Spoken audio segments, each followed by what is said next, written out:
The Afghan refugee accused of shooting 2 National Guard troops in Washington, D.C. last week was likely radicalized after he came to the U.S. That's according to Secretary of Homeland Security Kristi Noem. In response to the shooting, Noem vowed on Sunday that the Trump administration will carry out mass deportations of immigrants from what she called third world countries. In an interview on Sunday with NBC's Meet the Press, Noem said this, quote, "I will say we believe he was radicalized since he's been here in this country. We do believe it was through connections in his home community and state. And we're going to continue to talk to those who interacted with him," end quote. And then she added, quote, "We will never allow this to continue to happen in our country. Allow individuals who came to our country that were unvetted by Joe Biden, allowed to run free and loose," end quote. Noem stressed that migrants with pending asylum claims are not off limits for deportation. As for last week's shooting of the 2 National Guard members in D.C., Noem, she blamed Biden for an asylum case that was approved under Trump. The jihadists, they came to the United States under Biden, but his status as a legal refugee was approved in April of this year. Although Noem tried to talk around that fact, she could not deny that it makes the Trump administration partially responsible for his continued residence here in this country. Watch this. Collecting. Now, when we vet individuals under this administration, we know who they are, why they are here, and going through that. Unfortunately, this individual, that entire process happened under Joe Biden's watch. Well, but just to be very clear, I want to go back to what happened on the Trump administration's watch. He was extensively vetted in order to serve alongside U.S. service members as a part of the CIA-trained strike force. But in terms of what happened on the Trump administration's watch, just to be very clear, what vetting did the Trump administration do before giving this suspect asylum? The vetting process, Kristen, happens when the person comes into the country, and Joe Biden completely did not vet any of these individuals, did not vet this individual, waited until he got into the United States, and then that application for asylum was opened under the Joe Biden administration when he was the president in the White House and allowed that to go forward with the information that they provided. That's the Biden administration's responsibility. This is the consequences of the dangerous situation he put our country in when he allowed those people to infiltrate our country during that abandonment of Afghanistan. And that's why I'm so grateful we have a president now that isn't going to allow it to happen, that he now has put in place measures under his watch at the Department of Homeland Security that we are bringing in new information on vetting, new information to use, such as what do they do on Facebook? What do they do on TikTok and other social media platforms? And who are they talking to? Who are their conversations with? And we use their biometric data information now to track to make sure they are who they say they are and they're here for their right intentions. And we are going to talk about some of the steps the president is taking, but I just want to be very clear about this because his asylum was approved in April of this year on the Trump administration's watch. So just to be very clear, was there a vetting process in place to approve that asylum request?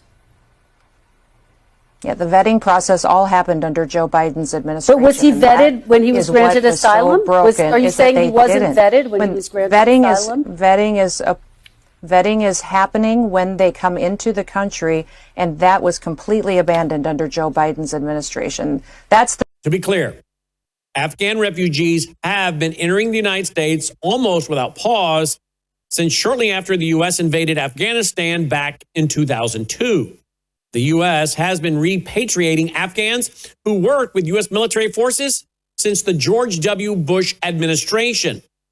Islamic refugees, they started entering the U.S. even before that. The Bosnians, for example, they were welcomed into the United States by the Clinton administration in the 1990s. That was after NATO started bombing their country. The largest population of ethnic Bosnians outside of Bosnia, most of them Muslim, well, they now reside in the area of Chicago. If President Trump really is implementing new and much stricter vetting protocols, well, that's a welcomed change. But the president needs to go further. He needs to cut off the flow of Muslims coming into this country altogether. Because frankly, it is impossible to vet them.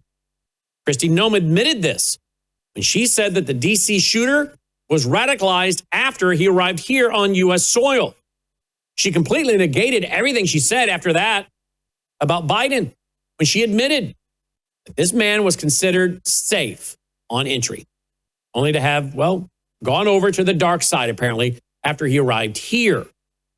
The only safe policy is to stop migration, all of it, from countries, like Afghanistan, Uzbekistan, Somalia, Syria, Sudan, and Iraq. Unless they're part of a persecuted Christian minority in those countries, they don't get in, period. That should be our policy. Anything less is insanity. Anything less makes one, question if our government doesn't want these terrorist attacks to occur so that they can then exploit the crisis for a, quote, solution, like maybe biometrics and more monitoring of all of us through biometrics and technocracy. Think about that. The Trump administration is preparing to take a major new step in the federal government's border security crackdown. Treasury Department announced it will begin targeting money sent out of the country by illegal aliens. In a statement, the department's Financial Crimes Enforcement Network, also referred to as FinCENT, said it will now flag as suspicious activity all cross-border transfers above $2,000. The move is aimed at cutting off the financial pipelines that illegal aliens rely on after working here unlawfully. Undersecretary for Terrorism and Financial Intelligence, John Hurley, he said, quote, money services businesses should be vigilant in identifying suspicious financial activity involving illegal aliens who present significant threat to national security and public safety, end quote. FinCEN linked the move to Executive Order 14159, protecting the American people against invasion. That was the title of the executive order. And it was issued by President Trump as part of his push to remove Biden-era obstacles to immigration enforcement. Would you like to gain access to 36 years of Christian Worldview programming, news and information, all my books, ebooks, documentaries, and more? Worldviewtube.com/vault. Worldviewtube.com/vault. Understand the times, where we've been and where we're going. Worldviewtube.com/vault. Local councils in the UK are purchasing fleets of drones to monitor local residents from the air. More than 60 local councils across the UK now have staff who are certified to operate unmanned aerial vehicles to spy on citizens. A dozen more councils have approached the Civilian Aviation Authority, or CAA, for guidance on drone regulations. The true number of local councils that have trained drone pilots may be significantly larger than official data suggests, because the CAA's data only records pilots who disclose that their employer sponsored their training. One West London bureau, Hammersmith and Fulham, they plan to use drones to combat various forms of antisocial behavior. That's after a report found that local police do not have enough officers to tackle various offenses. At present, the largest council fleet of drones is held by Sunderland Council in the northeast of England. Sunderland Council has 13 drones, 8 qualified staff, and 2 more in training. The news, of course, has caused alarm among civil liberty groups in the UK. Jack Herford of Big Brother Watch said, quote, there may be a role for drones in helping councils monitor flooding or conduct land surveys, but local authorities must not use the technology as spies in the sky, end quote. And then he added, quote, Britain is already one of the most surveilled countries on earth, with CCTV cameras on street corners. We do not need flying cameras too. Councils must make sure that they do not use this technology for intrusive monitoring of their citizens, end quote. Last year, British police arrested around 10,000 people for making online comments deemed offensive to Muslims and other minority groups. By contrast, Russia arrested less than a third of that number, 3,253 people, for making online posts. A New Jersey organ harvesting organization is coming under fire after nearly a dozen whistleblowers accused it of ethical misconduct. The organization, New Jersey Sharing Network, is accused of harvesting organs from patients who showed signs of life and then covering it up.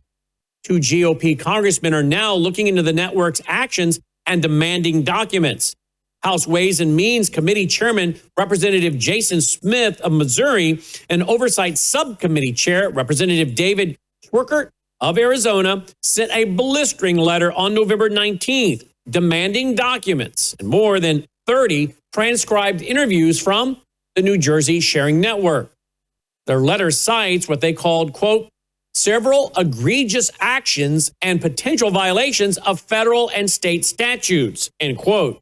The allegations supplied by multiple insiders, well, it upends years of industry assurances that claims of misconduct within the organ harvesting industry were overblown.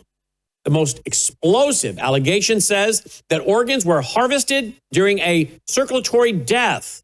That's a procedure requiring irreversible loss of heart and respiratory function.